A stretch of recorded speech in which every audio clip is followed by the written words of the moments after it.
त्याला म्हणतात मुक्ताई. अरे ज्ञानाला सुद्धा खंबीरपणा आणते, तिला म्हणतात मुक्ताई. ज्ञानाला सुद्धा सहनशील बनवते, तिला म्हणतात मुक्ताई. आणि ज्ञानाला सुद्धा असणाऱ्या समाजाकडे वादोमुख करते, ऊर्ध्वमुख करते, तिला म्हणतात मुक्ताई. आणि मग त्या मुक्ताईने दादाला असणारे डोळे पुसले, दादाला बाहेर आणलं. आणि दादा तुला मांड खायचं होतं ना, मी करते. अगं काहीच नाहीये, बघू दादा होईल ना, पांडुरंग आहे ना दादा. आणि ती फाटलेली जोळी आणली, सगळी झटकली. आणि झटकल्याच्या नंतर त्या जोळीतून एवढं एवढं पीठ बाहेर आलं. पण मांड करण्यासाठी नुसती कणिक लागत नाही. कणिक लागते का? नुसती कणिक नाही लागत, त्याला असणारं पुरण पाहिजे ना, पोळी होती. मग आता पुरण कोण देईल? अहो पुरणच नव्हतं. मांड कशाचं केलं मुक्ताईने? तुम्हाला माहितीये, पूर्वी खजूर असायची. खजूर म्हणजे खाता, ते ओले खजूर म्हणतात त्याला, शिंदीच्या झाडावरती येणारे शिंदोळ्या म्हणायचं त्याला. आणि मग हे सिद्ध बेटात राहणारे. आणि माझ्या मुक्ताईने ते शिंदोळ्या आणल्या, त्याच्यातले बी काढलं, ते वाटलं, त्याचं पुरण केलं. ते कणिक तिंबली आणि त्याच्यामध्ये ते पुरण भरलं. आणि असणारी ती मांड लाटलं. पण ते मांड भाजण्यासाठी तवा लागत नाही, गाडगं लागतं. गाडग्यावर भाजावं लागतं ना. ज्ञानाला सांगावं तर ज्ञाना आधीच असणारा रागवलेला आहे.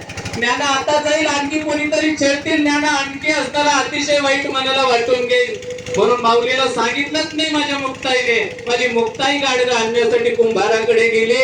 सांगितलं दादा नवं नाही मागत, फुटकं मागते हो, माझ्या दादाला मांड खायचंय, मला द्या की गाडगं.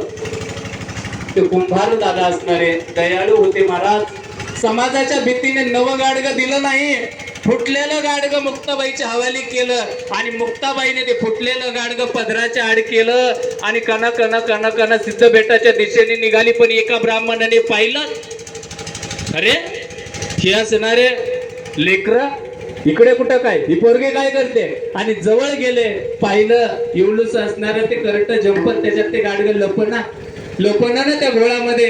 आणि ते ओळखू आलं. त्या क्रमण ब्राह्मणाने हातातून हिसकावून घेतलं, दगडावर आदळलं. पायामध्ये असणारा कोल्हापुरी जोडा, तडा तडा ते गाडग्याचे असणाऱ्या सगळे असणारे ते तुडवलं महाराज. सगळं त्या गाडग्याचा भुगा केला. काय वाईट वाटलं असेल माझ्या मुक्ताईला, जरा ध्यानात आणा.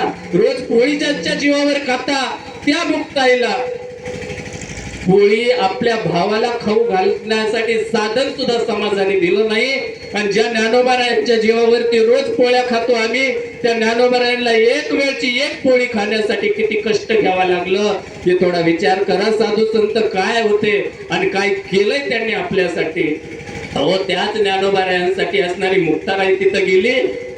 मुक्ताला ज्ञानोबारायांनी पाहिलं, डोळे लाल झालेले, रडून रडून असणारी घायल मुक्ता झाली. आणि विचारलं, मुक्ता का रडतेस? मग सागडलेला प्रकार सांगितला. असं असं झालं दादा, आता मी कशावर हे बाजू? मग माझ्या ज्ञानोबारायांनी मुक्ताईचे डोळे पुसले. सांगितलं, मुक्ता नाही देऊ दे ग खापर तुला, मी आहे ना, मी भाजीन पोळी. आणि मग असणारा त्या ज्ञानोबारायांनी आपल्या शरीरामध्ये असणारा अग्नी प्रज्वलित केला. तप्त असणारी पाठ केली. आणि माझ्या मुक्ताईने त्या पाठीवरती मांड भाजलं. आणि तेव्हा दोघा बहीण भावंडांनी ते असणारं हितभर मांड दोघांनी खाल्लं. एवढूच आनंद मिळण्यासाठी एवढा ठास करावा लागला. हे होते ज्ञानोबाराय आणि मुक्ताई. विठ्ठल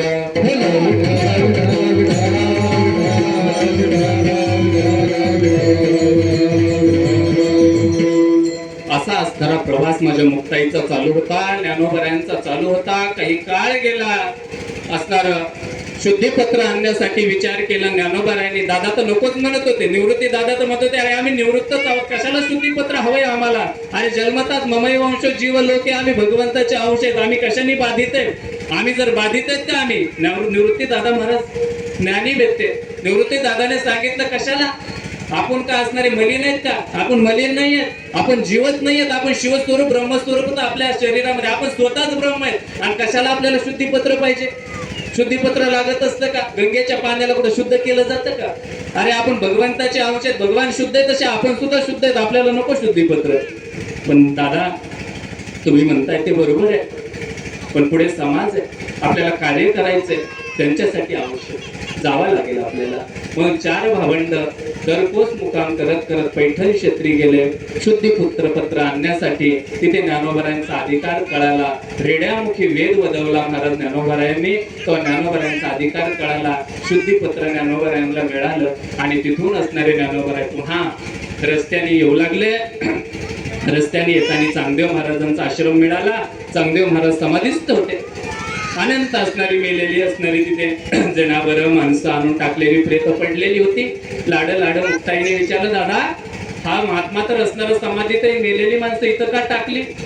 ज्ञानोबारायांनीच विचारलं ग्रस्तांना, गावातल्या लोकांना. अरे हे का? सांगितलं हे चांगदेव आहे, मोठे योगी आहेत.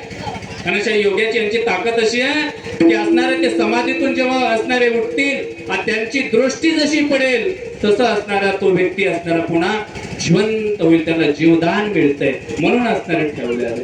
मुक्ताई म्हणली, हा बाबा समाधीत बसलेला, आता कितीक दिवस बसतो, कितीक दिवस नाही. बरं हे प्रेत कवरक ठेवायची अशी सांगितलं, बघ त्याला जिवंतच करायचंय ना, तर मी करते. महाराज एक मेलेलं कुत्र लाडकं होतं, कुणाचं तरी घरचं लाडकं कुत्र मेलं होतं, ते मी आणून ठेवलं. माझ्या मुक्ताईने त्याच्या पायाला पकडलं, सगळ्या प्रेतावरून फिरवलं आणि फिर दिशेने असणारं ते कुत्र फेकून दिलं. तिकडे पडल्याच्या नंतर कुत्र जिवंत होऊन पळू लागलं आणि जेवढे मेलेले होते तेवढे उठून बसले, आपापल्या घरी निघून गेले.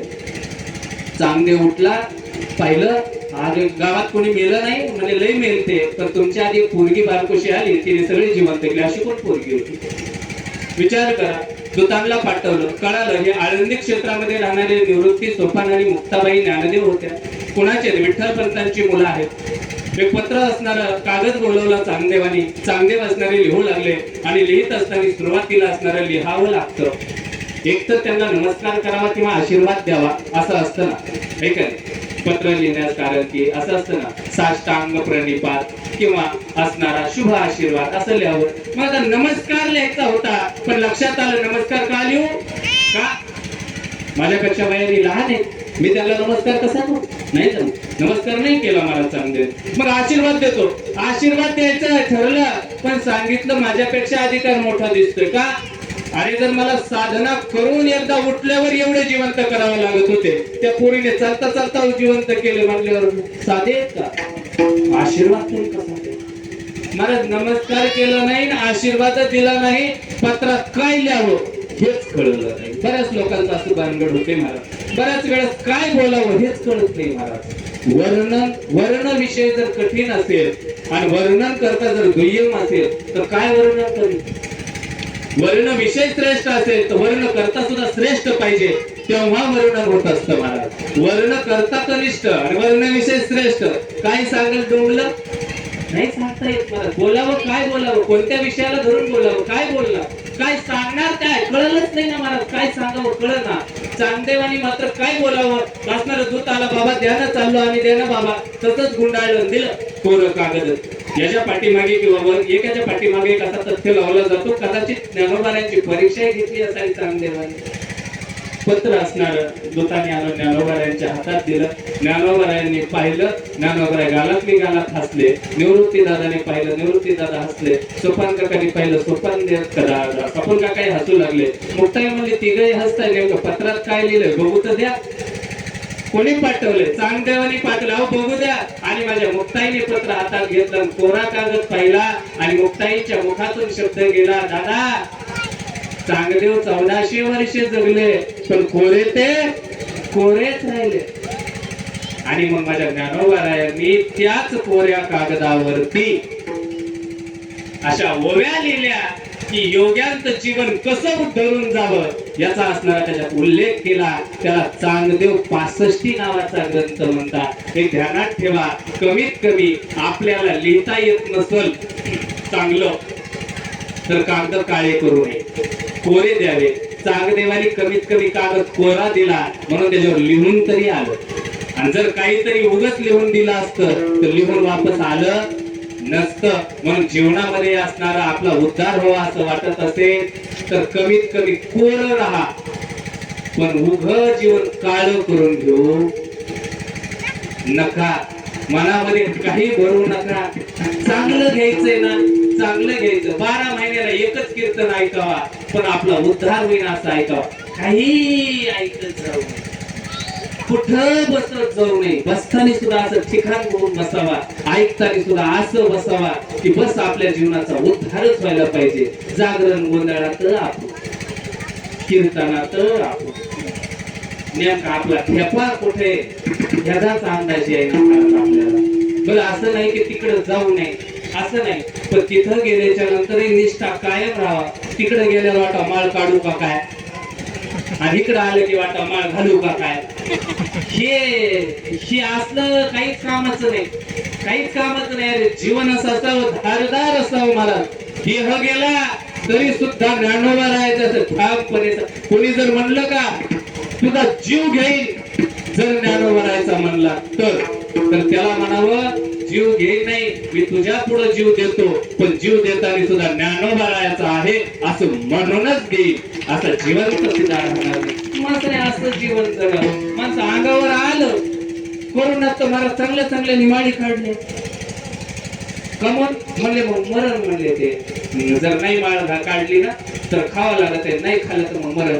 अरे मेलेला बरा, माळ घालून मेलेला बरा, पण माळ काढून जिवंत राहिलेला बरा नाही. काय उपयोग आहे त्याचा, आहे का नाही. म्हणून महाराज असं जीवन असलं पाहिजे, महाराज सुंदर असं जीवन जगलं पाहिजे. चांगदेवानी कागद कोरा दिला म्हणून महाराज लिहून तरी असणारी चांगदेव 65 आली.